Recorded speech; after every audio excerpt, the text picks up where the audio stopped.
Hello दोस्तों, हिंदी कक्षा में आपका स्वागत है। आज हम कक्षा 6 की हिंदी पाठ्य पुस्तक वसंत भाग 1 का पाठ 10 झांसी की रानी कविता का प्रश्न अभ्यास करेंगे। पहला प्रश्न है, किंतु काल गति चुपके चुपके काली घटा घेर लाई। इस पंक्ति में किस घटना की ओर संकेत किया गया है? ये प्रश्न 1 का क है। तो इस पंक्ति में झांसी के राजा और रानी लक्ष्मीबाई के पति गंगाधर राव की आकस्मिक मृत्यु की ओर संकेत किया गया है। प्रश्न 1 का ख, किंतु कालगति चुपके चुपके काली घटा घेर लाई। काली घटा घिरने की बात क्यों कही गई है? तो इसका उत्तर होगा कि रानी लक्ष्मीबाई के पति गंगाधर राव की आकस्मिक मृत्यु हो जाने के कारण रानी के जीवन में काली घटा घिरने की बात की गई है। राजा की मृत्यु के कारण रानी असमय विधवा हो गई और साथ ही राजा की अपनी संतान न होने के कारण अंग्रेजों को झांसी पर कब्जा करने का मौका मिल गया था।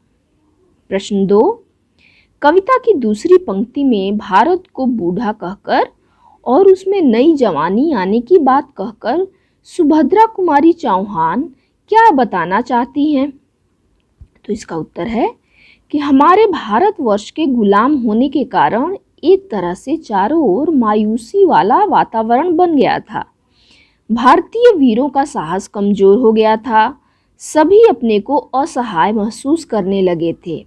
ऐसा लगता था मानो सारा देश ही बूढ़ा हो गया है। परंतु ऐसे बोझिल वातावरण में झांसी की रानी के आने से देश में एक नए उमंग का वातावरण बन गया। लोगों में संघर्ष की नई भावना जागृत हुई। एक बार लोग पुनः स्वतंत्रता प्राप्ति की ओर प्रयत्न करने लगे। यही बात सुभद्रा कुमारी चौहान उपर्युक्त पंक्ति द्वारा बताना चाहती हैं। प्रश्न 3, झांसी की रानी के जीवन की कहानी अपने शब्दों में लिखो और यह भी बताओ कि उनका बचपन तुम्हारे बचपन से कैसे अलग था। तो इसका उत्तर है, झांसी की रानी का नाम लक्ष्मीबाई था। बचपन में उन्हें छबीली नाम से पुकारा करते थे। वे अपने पिता की इकलौती संतान थीं। वे कानपुर के नाना साहेब की मुंह बोली बहन थीं। लक्ष्मीबाई बचपन से ही वीर और साहसी थीं। लक्ष्मीबाई का विवाह झांसी के राजा गंगाधर राव से हुआ था, परंतु राजा की आकस्मिक मृत्यु से रानी के ऊपर संकटों के बादल लहराने लगे। अंग्रेज सरकार राजा की निसंतानता का लाभ उठाकर झांसी पर कब्जा करना चाहते थे, परंतु रानी ने इसका पुरजोर विरोध किया और अंग्रेजों को कड़ी टक्कर दी। लक्ष्मीबाई का बचपन अन्य बच्चों से बहुत ही भिन्न था। उनकी उम्र के बच्चे खिलौनों से खेला करते थे, परंतु उनके खिलौने बर्छी, ढाल, कृपाण जैसे हथियार थे। वे बचपन से ही नकली युद्ध का खेल, शिकार करना, दुश्मनों के लिए चक्रव्यूह की रचना करना आदि युद्ध से संबंधित खेल ही खेला करती थीं। इस प्रकार उनका बचपन हम बच्चों से भिन्न था। प्रश्न 4, वीर महिला की इस कहानी में कौन कौन से पुरुषों के नाम आए हैं? तो इस कहानी में वीर शिवाजी, नाना धुंधुपंत पेशवा, तातिया अजमुल्ला, अहमद शाह, मौलवी ठाकुर कुंवर सिंह, सैनिक अभिराम आदि अनेक वीर पुरुषों के नाम आए हैं। अनुमान और कल्पना पर आधारित प्रश्न। प्रश्न 1 है, कविता में किस दौर की बात है? कविता से उस समय के माहौल के बारे में क्या पता चलता है? इसका उत्तर है कि कविता में स्वाधीनता संग्राम के प्रथम दौर की बात है। कविता में वर्ष 1857 के प्रथम स्वतंत्रता संग्राम के दौर की बात की गई है।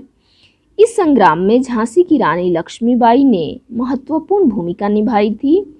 उस समय के माहौल के बारे में यह पता चलता है कि देश गुलाम था और लोगों के दिलों में देश प्रेम की ज्वाला भड़क रही थी।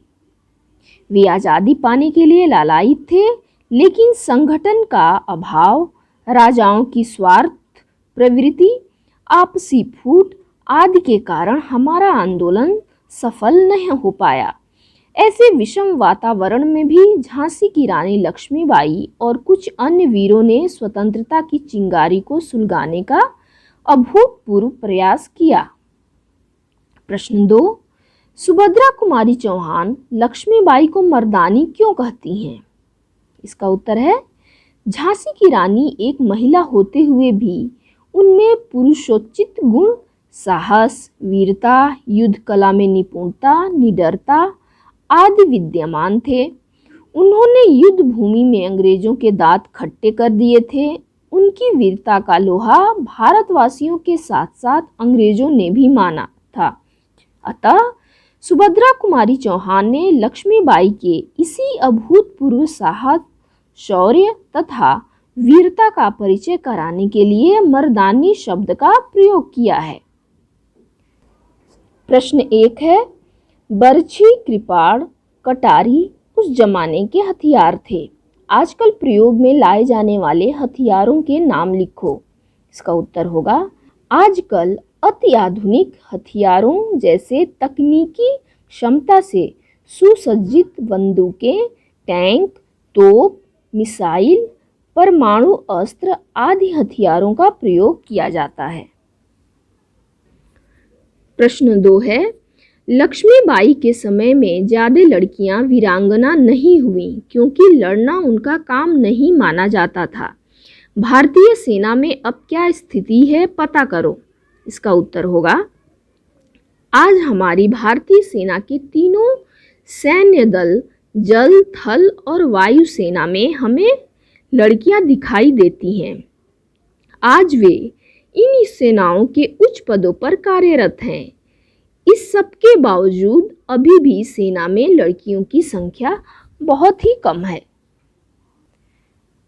भाषा की बात। प्रश्न 1 है, नीचे लिखे वाक्यांशों को पढ़ो।